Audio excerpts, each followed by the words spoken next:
What a day in the market. Hello and welcome to the Trading with Ashley show. We have been having a lot of fun counting all the green today. You know, when you think back to just a little bit over a month ago and that red August day and that gut punch and what it felt like to actually see your portfolio drop that quickly. If you are a more seasoned investor and you are not intimidated by such action, you just held tight, you cashed up when you had the opportunity, and then you get to enjoy the fruits of your labor, or should I say, the fruits of your calmness, and enjoy a wonderful day like today because we saw green all around, and that's a lot of fun. And my account actually blew past all expectations in one day. It's unusual to see this type of growth in one day. But we must not get too greedy. Let's take a real quick listen to what Tom Lee just said today. And then I want to tell you one thing that I told my Discord members and something that we decided to do today. A lot of us decided to do to prepare. Very historic week. Meantime, stocks are rallying here on the back of the Fed's rate cut. Our next guest likes industrials and financials here. Fundstrat Global Advisors Head of Research and CNBC contributor Tom Lee joins us on the phone, sticking with his target of 5,200. Tom, I know you agree the cycle has started and there is a Fed put in place, but it doesn't sound like you're willing at this moment to add a lot more risk. Good morning, Carl, and thanks for having me. You know, Carl, I've got, I think, two time frames. I think what Steve said about the recalibration is really important because I think investors also need to recalibrate. There are too many that were in the camp of a hard landing coming or the Fed would be too late. And this Fed cut cycle, I think, is setting the stage for markets to be really strong over the next 1 month or next 3 months. But what the stocks do between now and let's say the election day, I think is still a lot of uncertainty. And that's the reason why I'm a little hesitant for investors to dive in. But if I was going to advise where to be positioned, Carl, it's exactly what you said. It's cyclical, such as industrials, financials, and small caps. Right. With a preference for that over your traditional Mag 7 tech AI build-out trade? I think tech and Mag 7 still keeps up with the market. And that's why if someone owns it and they have tax implications, I wouldn't sell it. But for all these folks that have been sitting on defensive positions or thinking the Fed cut was going to be too late and the market was going to, equity markets were going to fall, I think those folks have to allocate into cyclical stocks, especially small caps, because they are not only sensitive to the cut in rates because of variable rate debt, but they're going to benefit from the cyclical boost to the economy. It's mortgages, the cost of mortgages drop, auto loans, credit cards, the lift to the consumer, potential M&A. All these are big tailwinds for small caps. I guess then the risk to this, Tom, is that inflation comes back, right? If you're talking about this big cyclical recovery because of what the Fed's doing. That's true. But I think one thing investors have to distinguish is that real growth, like GDP growth, doesn't mean inflation pressures, because inflation is, a mismatch of supply and demand. And I think there is a lot of excess supply potentially coming. For instance, housing could have a supply response. And if you look at the two biggest drivers for inflation for the past 8 quarters, it's been shelter and rent rolls and auto insurance. And auto insurance, I think these insurers have reached sufficiency, so you're not seeing the premium increases anymore. So unless the rest of the CPI basket accelerates, inflation is actually falling pretty sharply.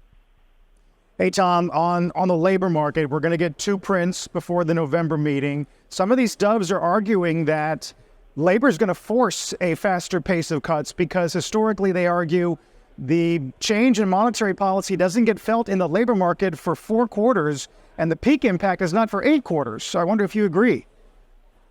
I mean, I don't think there's anything wrong with people looking at the history of labor markets, especially as people know, as labor markets slow, it has a cycle of its own. The one thing that I think we have to keep in the back of our minds is that CEOs have been cautious for the last 2.5 years because the Fed telegraphed a tightening cycle to fight inflation. So I think that the fact that rates and now we're in an easing cycle means that companies are going to actually start doing expansion. So I think the labor market and the Fed is mentally knocking down these monthly numbers. I think tailwinds are emerging for labor markets to actually strengthen. Yeah. Well, Plains would definitely back you up today at 219, even though some argue about seasonal distortions. Tom, look forward to talking in person soon. Tom Lee this morning. So here's what we looked at. Now, we had cashed up quite a bit over the last several weeks. So we have been ready for actually a red market.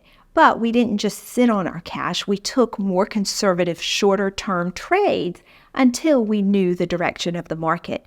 So most of those trades, if not all of those trades, are rather green today. Now, we still have 1 day left in expiration to a lot of the trades. And so the question came up from some of my Discord members. We decided to go ahead and take profit on some of those, but there was still a little bit left in the trade. And so the question came up, well, why are we doing that? Why are we closing down our trades early if there's a potential for them to expire worthless tomorrow? So I wanted to explain the thought process behind that so that you can start to think this way too, and you can play your portfolio like a fiddle if you know what you're doing. So I'll actually take you into some trades and show you exactly what I'm talking about. But here's the general thought process. So if you have sold a put and you're nearing expiration, there's a good chance it will expire worthless, especially on a green week like we have now. But what if, just what if, we get to tomorrow and the market decides to pull back, and then all that was green today actually starts looking a little bit of red? Well, it'll probably still expire worthless, but keep this in mind. If we have a red day tomorrow and you have gotten out of a lot of your positions that were holding your cash hostage until the expiration, then if you have that cash, you can redeploy it and sell puts, because we'd like to sell puts on a red day. We get more premium that way. So it's something that I want you all to consider. What you should do is look at your current trades that are about to expire and decide, would I be able to get more premium than what's left in this sold put if I had all that cash ready to deploy on a red day? Now, you'll probably pull your strike price on a sold put higher because the market's running. But on a red day, you can get some really good premium, even day up. There's a lot of trades that we'll take. If we've got sitting on a lot of cash and the market pulls back, then you can take more aggressive, more bold actions in selling a put at the money, and you're not going to get the kind of returns that we typically get when we go out a week or a month. But if your money's just sitting there, you might as well do something with it. And worst case scenario, you get assigned, you can turn around the next week on a green day and sell at the money covered calls. So there's so many things you can do with options, and it makes me really giddy. And I think about all the different scenarios that come up. And by the way, that's the best part about learning. At first, when you're learning, it's intimidating and you're trying to figure out, wait, is a put red or green? When do I sell a put? When do I take profit? But once you actually have gone through a formal training with a mentor and you're part of a community and you have that ability to ask questions and test out some of your theories, then once you gain confidence, you start thinking of other scenarios that can actually help you in these situations. And so that's what was such an aha moment for me. Once it all started coming together and everything started clicking, then I became a little bit obsessed with inking out as much profit as possible from my trades. And so I wish that for all of you. I want you to all have that kind of confidence. If you want a community that you can spend time with and you can ask questions of, a bunch of seasoned traders and some new ones too, because the new ones ask the questions that sometimes we've forgotten the answer to, and it's nice to refresh our memory on some of the basics. So I love all of our new members and them asking the questions that they're asking. It helps make all of us smarter.